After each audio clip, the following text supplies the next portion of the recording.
Kiitos Eikka noista hienoista sanoista. Hyvät kauppakeskuksen asioivat, hyvät toverit, hyvät ystävät. Täällä tulee nyt neuvoja tästä mikin käytöstä niin, että tässähän menee ihan pasmat sekaisin. Ajattelin tänään esiintyä vähän poikkeavalla tavalla. Meitä poliitikkojahan pidetään kauhean kuivina ja ikävinä ihmisinä, jotka puhuvat vaan rahasta ja rahan puutteesta. Minä kannustan seuraavalla puheenvuorollani kaikkia teitä vantaalaisia äänestämään. Olen kirjoittanut äänestysräpin, jonka omistan Viivi ja Ville Vantaalaiselle. Ja räppiä tulee kanssani rytmittämään Team Askiston voimamies Teemu Hiilinen numerolla 194.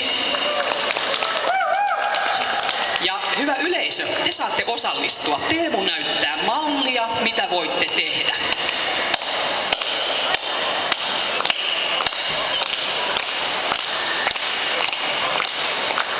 Ja räppi lähtee näin.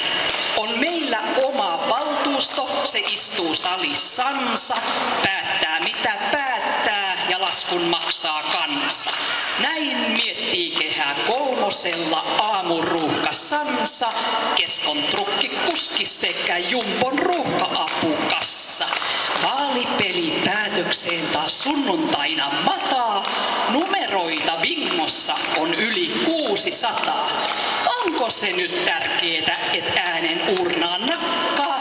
Onko sillä väliä, et sekoittaa voi pakkaa? Äänestämään, oisko jotain tärkeämpää?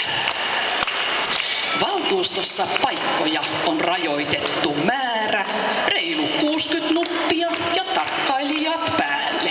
Tärkeää on saada sinne oma valtuutettu, joka tuntee asiat, on vantaalaisen tuttu. Valtuutettu, jonka kanssa jakaa sama huoli, mitä pitäisi tehdä, kun mun bussilinja kuoli. Joka Myrtsin hiekkalodjuslasten kanssa kykkii tai Tiksin torin reunamilla rollaattori lykki. Joka Martsarissa pelkää junaa odottaa tai Hakiksessa aamutuimaa bussiin kapuaa. On Koivukyläläisen huoli puutepalveluista ja länsäläinen tietoo toivoo stadin ratkaisuista. Äänestämään, siksi se on tärkeää.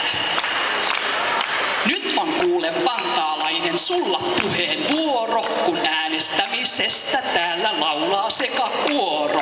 Käykää vaaliuurnille ja näytetään me, että vantaalainen äänestää, vaikka satais vettä.